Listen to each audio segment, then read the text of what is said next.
Olá a todos! Nesse vídeo vamos falar sobre propriedades das equações de Lagrange. Eu sou Ricardo Avelino Gomes, professor do Instituto de Física da Universidade Federal de Goiás. Nós já deduzimos as equações de Lagrange na última aula e agora veremos algumas das propriedades dessas equações, né? E uma curiosidade também no final dessa aula. Antes de começarmos, talvez seja interessante fazer uma breve revisão das equações de Lagrange. Vale lembrar que temos uma playlist com 6 aulas de mecânica clássica, começando com notação de índices, mecânica de uma e de um sistema de partículas, o que constitui uma revisão do formalismo newtoniano. Depois discutimos vínculos, exercícios a respeito dos tópicos anteriores e a dedução das equações de Lagrange, que incluem, naturalmente, no seu propósito, os vínculos, trabalhando com coordenadas generalizadas, independentes. Muito bem, equações de Lagrange. Nós encontramos essa forma das equações de Lagrange, em que eu tenho derivadas da energia cinética, seja com relação às velocidades generalizadas, seja com relação às coordenadas generalizadas, onde QJ maiúsculo são as forças generalizadas. E eu tenho N equações dessa forma, ou seja, o J vai de 1 a N, que são os graus de liberdade do sistema. Quando as forças são conservativas, ou seja, quando a força pode ser escrita como o gradiente de uma energia potencial, de uma função escalar, eu posso, o resultado da força generalizada é que ela é igual a menos a derivada parcial dessa função com relação a QJ, com relação a cada coordenada generalizada. E, nesse caso, nós podemos definir uma função de Lagrange, ou simplesmente lagrangiana, que é a energia cinética menos a potencial, e as equações de movimento do sistema podem ser escritas, podem ser obtidas a partir dessa forma das equações de Lagrange, em que eu tenho a derivada dessa grandeza chamada lagrangiana, com J indo de 1 a N. Agora nós vamos discutir propriedades das equações de Lagrange. A primeira propriedade, o primeiro aspecto que vamos discutir é que L não é a única lagrangiana que satisfaz as equações de Lagrange, resultando num determinado conjunto de equações de movimento. Então, para um conjunto particular de equações de movimento, não existe apenas uma única escolha de lagrangiana. Eu tenho outras lagrangianas, como veremos a seguir, que satisfazem as equações de Lagrange, resultando no mesmo conjunto das equações de movimento. Assim, se a lagrangiana é uma função das coordenadas generalizadas, das velocidades generalizadas e do tempo, aqui escrevemos de forma resumida por que entenda todas as coordenadas generalizadas e por que ponto todas as velocidades generalizadas.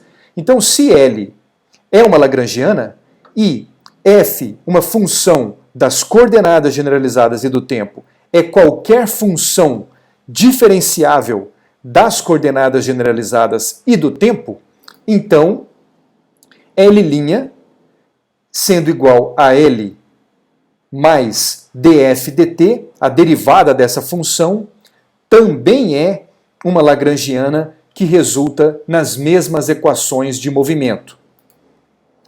Esse é um aspecto interessante, um exercício interessante para verificar, Então, se você quiser fazer essa verificação e depois continuar o vídeo, seria interessante fazê-lo. A demonstração é trivial. Veja, eu tenho a equação de Lagrange e eu quero verificar se essa lagrangiana L', escrita nessa forma como a lagrangiana original, adicionando-se esse termo df dt, se isso também se também satisfaz a mesma a equação de Lagrange resultando nas mesmas equações de movimento. Para isso, então, teremos que verificar essa equação substituindo por L' esses dois termos, L mais df dt. Bom, o primeiro termo,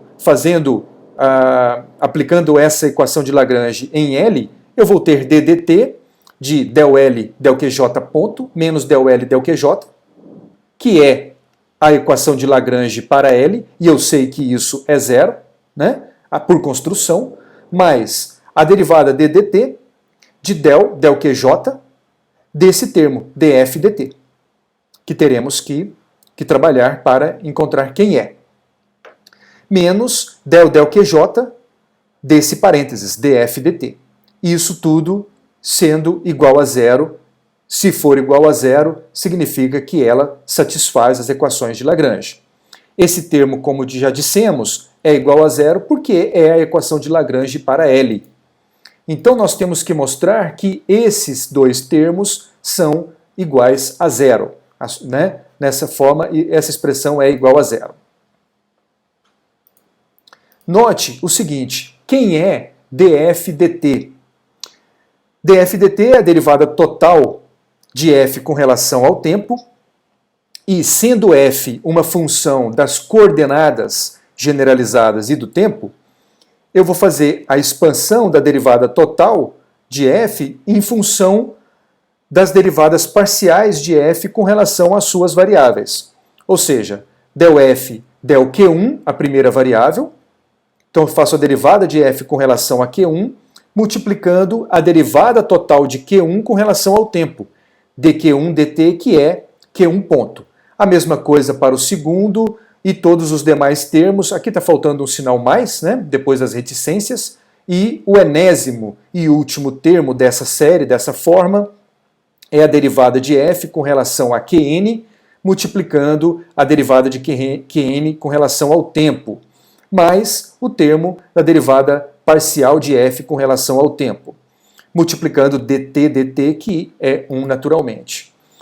Esses termos aqui podem ser escritos na forma de um somatório, né, com o índice k, dessa forma desse termo, del f del qk, multiplicando qk ponto, a derivada de q com relação ao tempo, mais o termo com relação ao tempo. Dessa forma, a derivada desse parênteses que acabamos de escrever, quem é? Encontramos esse termo que está entre parênteses aqui, como sendo igual a isso. A derivada desse parênteses, desse termo, com relação a QJ ponto, com relação a uma componente da velocidade generalizada, é, naturalmente, igual a esse coeficiente que multiplica a coordenada, a velocidade generalizada QK ponto, né? Então, esse termo, del QJ ponto de df dt, será igual a esse coeficiente. Ou seja, escrevi quem é df dt em termos das velocidades generalizadas, né? E desse outro termo. E as velocidades generalizadas são multiplicadas por esses coeficientes. Quando faço a derivada desse termo com relação a uma componente da minha velocidade generalizada, eu tenho o coeficiente que multiplica aquela componente da velocidade generalizada. Muito bem, então eu já tenho quem é esse cochete, né? O cochete é igual a del f del QJ. Agora, fazendo a derivada total desse cochete, que é igual a esse termo, del f del QJ, vemos que eu posso trocar a ordem dessas derivadas, né? Eu tenho uma derivada total desse parênteses com relação ao tempo, e eu posso escrever isso como del QJ da derivada total de f com relação ao tempo. Por que que podemos fazer isso? Pelo seguinte, já vimos isso em aula anterior, né? Mas a derivada dessa parênteses, veja que f é uma função das coordenadas generalizadas e do tempo. Del f del QJ, a derivada de f com relação às coordenadas generalizadas, também é uma função que é é função das coordenadas generalizadas e do tempo. Então, quando eu faço a derivada total desse parênteses, que é uma função das coordenadas generalizadas e do tempo, eu posso escrever essa derivada total como as derivadas parciais com relação às coordenadas e ao tempo. Então eu vou ficar com del QJ, ou del QK, né, com somatório em K para n termos, de del F del QJ, multiplicando naturalmente a derivada de QK com relação ao tempo, que é QK ponto, mais del T de del F del QJ. Como são derivadas de segunda ordem parciais, a ordem eu posso inverter. Né? Eu posso colocar a derivada del QJ em evidência e em cochete eu vou ficar com o somatório em K de del F del QK, multiplicando o QK ponto, mais del F del T. E esse parênteses eu identifico como sendo a derivada de F com relação ao tempo. Né? F é uma função das coordenadas e do tempo, então eu faço essa expansão em derivadas parciais que já estamos habituados a fazer.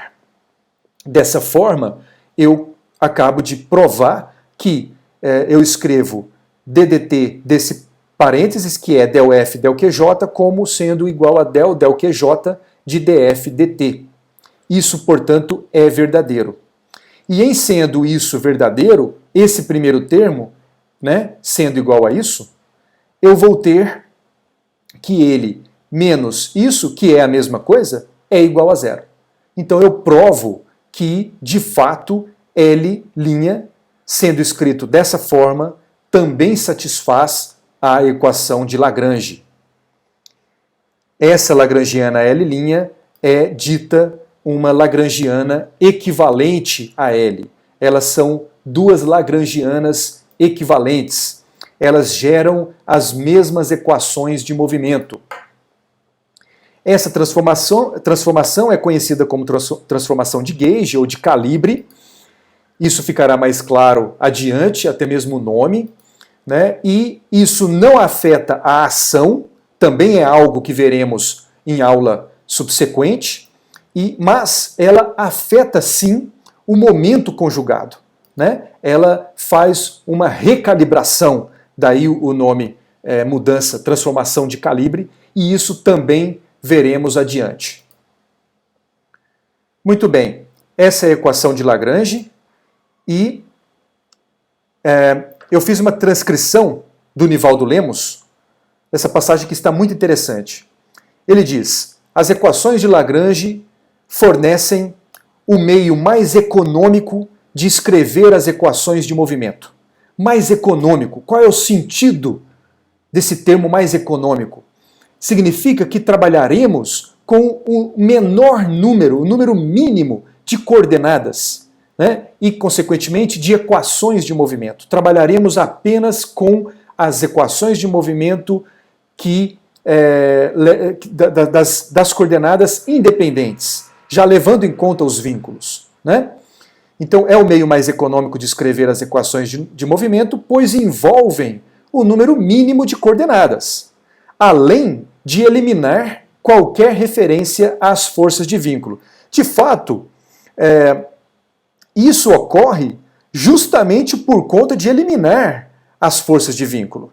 Mas a ideia de escrever o termo além de eliminar qualquer referência às forças de vínculo é que no potencial, na energia potencial que está na lagrangiana, né, nós estamos já considerando apenas as forças aplicadas. As forças aplicadas desde que possam ser escritas como o gradiente de uma função escalar que é o potencial, ou seja, desde que sejam conservativas.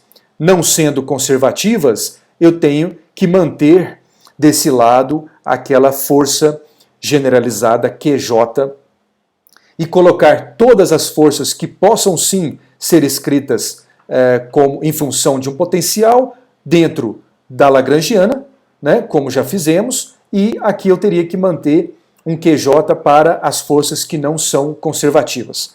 Veremos isso mais adiante. No livro do Nivaldo Lemos, ele continua: em lugar das forças e acelerações vetoriais que caracterizam a abordagem newtoniana. No método de Lagrange, basta lidar com duas funções escalares, energia cinética e energia potencial, como já ressaltamos na última aula, o que introduz enormes simplificações no nosso método para obter as equações de movimento.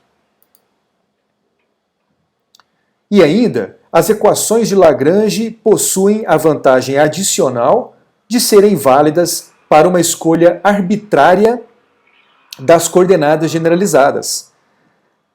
A escolha em cada situação específica sendo ditada por razões de conveniência e simplicidade.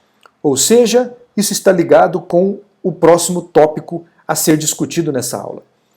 Nós temos que as equações de Lagrange, elas são válidas para diferentes escolhas de coordenadas generalizadas. Não existe apenas um conjunto de coordenadas generalizadas para um determinado sistema físico para você escrever as equações de Lagrange. Existem alguns, dependendo do número de coordenadas generalizadas, conjuntos possíveis que você pode escrever. Isso ilustra uma propriedade que eu quero discutir agora, que é a invariância das equações de Lagrange com relação à escolha das coordenadas generalizadas. Então vejamos agora esta invariância mencionada das equações de Lagrange sob diferentes escolhas de coordenadas generalizadas.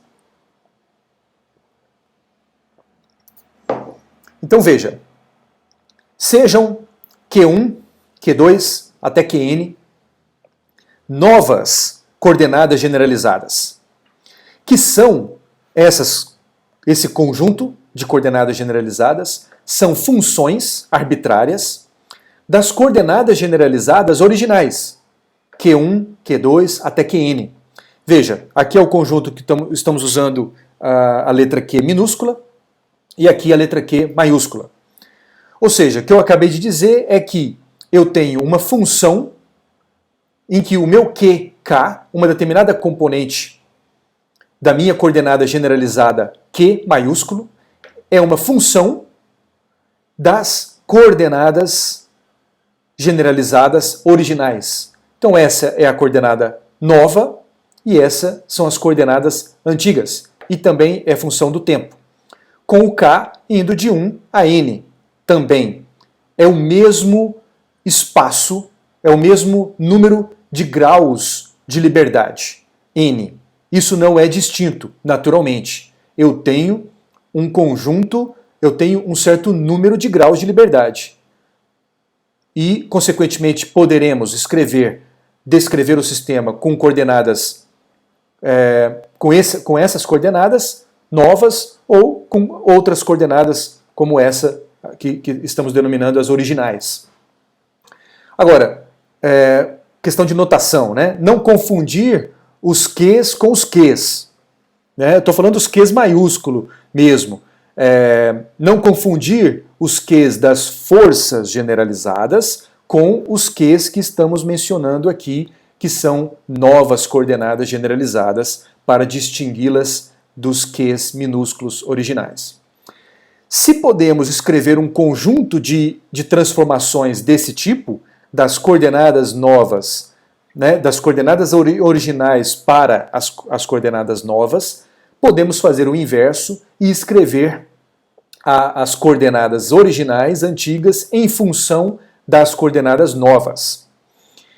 E, fazendo a diferenciação dessa transformação aqui, com relação ao tempo, ou seja, dq, k, dt, que é qk ponto, eu vou ficar como qk é uma função dessas variáveis, eu vou escrever que a derivada total de qk com relação ao tempo são as derivadas parciais de qk com relação a del Q1, Q1 ponto, e assim por diante, e podemos escrever na forma de um somatório com índice L dos termos del QK com relação a del QL, QL ponto, mais a derivada de QK com relação ao tempo, sendo esta uma derivada parcial.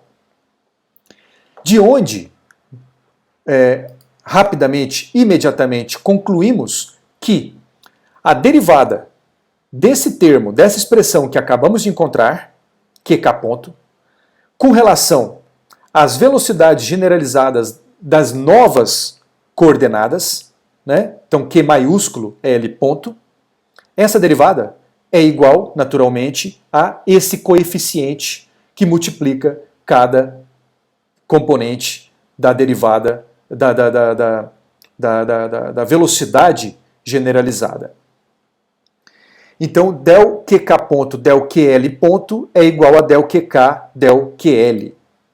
Ótimo.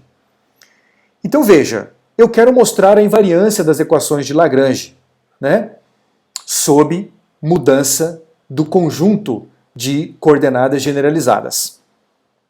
Então, em suma, o que nós queremos é verificar se L barra, que é uma lagrangiana escrita na forma de um Q maiúsculo, Q ponto maiúsculo T, ou seja, das novas coordenadas generalizadas e velocidades generalizadas, se essa lagrangiana é igual à lagrangiana das coordenadas e velocidades generalizadas originais, né, e do tempo. E eu já encontrei essa relação. Outro aspecto, como a variável, a coordenada generalizada Q, é uma função das novas coordenadas generalizadas e do tempo, naturalmente, temos também que a derivada de QK com relação à velocidade generalizada é zero. Eu não tenho a dependência com a velocidade generalizada nessa função Q. Ótimo.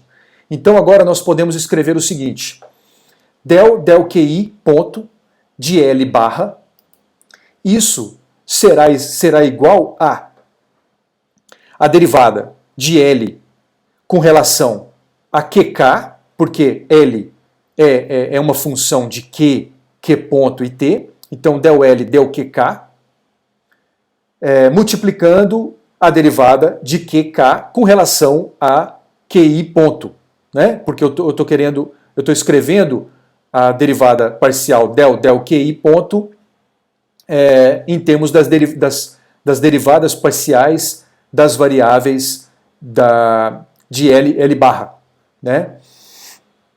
Da lagrangiana L, na verdade.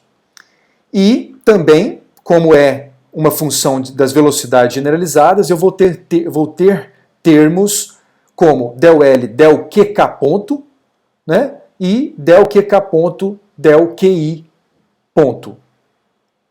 Não temos a derivada com relação do tempo com relação a QI ponto, porque o tempo não varia com relação à velocidade generalizada, naturalmente. Muito bem, isso que encontramos no início, né, já pode ser usado quando eu vejo que del QK, a derivada parcial de QK com relação à velocidade generalizada nova é zero, né, e eu tenho esse termo, então esse termo já fica nulo, e eu fico apenas com um somatório em K desse segundo termo. Muito bem. Agora, veja que del QK ponto, del QI ponto, eu posso escrever usando essa equação que já encontramos no slide anterior, e isso vai ficar um somatório em K de del L, del QK ponto, multiplicando, no lugar desse termo, eu vou escrever esse termo, del QK, del QI. Muito bem. Agora, diferenciando essa relação com relação ao tempo, e você já sabe o porquê, eu estou construindo o primeiro termo da equação de Lagrange, né, para L barra. Então, fazendo a derivada no tempo desse parênteses, que é igual a isso, nós teremos, naturalmente, a derivada do primeiro vezes o segundo, mais o primeiro vezes a derivada do segundo. Então eu vou ter o somatório em K de ddt desse primeiro termo, que escrevi em parênteses, multiplicando esse segundo, del QK, del QI, mais o primeiro termo, del L, del QK ponto, vezes multiplicando a derivada ddt desse termo aqui, que está escrito em parênteses.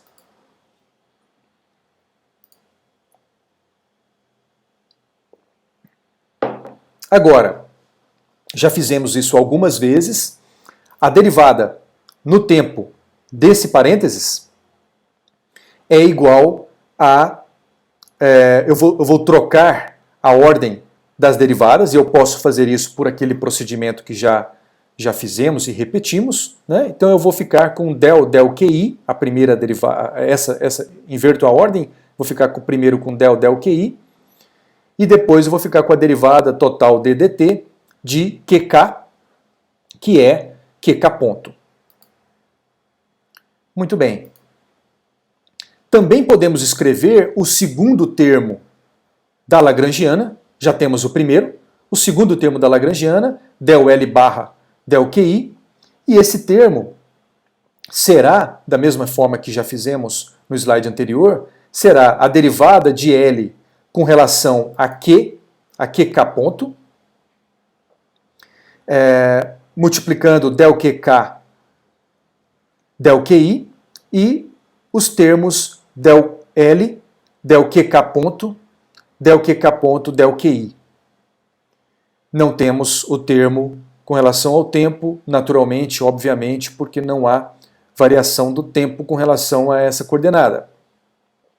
Muito bem, temos agora esses dois termos, e para construir a equação de Lagrange, eu faço uma menos a outra, né? Se eu tenho esse termo menos esse termo, eu tenho a equação de Lagrange, e fazendo então a subtração entre esses dois termos, eu vejo que o segundo termo daqui de cima com esse de baixo, eles são idênticos. Então, eles se cancelam na subtração. E o resultado será somatório em K de ddt desse parênteses, del L, del QK ponto. Esse termo eu vou colocar em evidência, del QK, del QI. Por quê? Porque ele também está presente aqui, né? O somatório em K, eu tenho aqui del QK, del QI, e vai ficar então subtraído do termo del L, del QK. Então, como eu acabei de dizer, esse termo menos esse resulta nesse termo, e nós verificamos que esse cochete, né, tem termos que são N termos, né, porque eu tenho um somatório em K, e todos eles são iguais a zero, porque essas são as equações de Lagrange para L. E em sendo zero, a soma, multiplicando esse termo, também será zero. Ou seja, eu tenho que essa construção, que é a equação de Lagrange para L barra, né, de fato é verdadeiro, porque é igual a zero. O que prova a invariância das equações de Lagrange sob uma transformação de coordenadas. Agora, tempo para uma curiosidade, uma brincadeira. Existe essa dúvida, né? Por vezes você se depara com essa dúvida sobre escrever Lagrangiana ou Lagrangiana. E eu consultei o dicionário Aurélio e vi o termo de fato, vou fazer um zoom aqui, né? O termo é Lagrangiana, e é interessante que no Aurélio ele diz que Lagrangiana é uma função das coordenadas generalizadas de um sistema igual à diferença entre a energia cinética e a energia potencial, tal como já aprendemos, ambas expressas em termos daquelas coordenadas generalizadas. Então a primeira conclusão que se chega dessa análise, usando apenas essa referência para concluir se é lagrangiana ou lagrangiana. A conclusão 1 é que é lagrangiana. Outra observação é que lagrangiana e lágrima estão lado a lado, né? Na verdade, uma em cima da outra. E a lágrima vem depois de você estudar a lagrangiana. Mas não acredito nessa estrutura. Na verdade, só acredito se essa lágrima for uma lágrima de alegria, de felicidade e não de sofrimento. Tá? Porque a lagrangiana e o conhecimento que estamos obtendo a respeito é de fato poderoso e simplificará a solução. E a conclusão 3 é que, veja, é importante saber mecânica analítica, formalismo lagrangiano, formalismo hamiltoniano, né? Até mesmo caso você decida se dedicar a outra área, como, por exemplo, escrever um dicionário. O Aurélio, de fato, né, pelo visto, sabia dessas coisas que estamos agora descobrindo, estudando juntos, e que está resumido nessa frase do dicionário Aurélio. Bom, na próxima aula veremos as aplicações do formalismo e, além das referências usuais do Nivaldo Lemos e do Goldstein, eu tenho usado também o livro Classical Mechanics do Show. Bom, espero que esse material tenha contribuído para o seu estudo. Para assistir os demais vídeos, se inscreva no canal e até a próxima aula. Muito obrigado.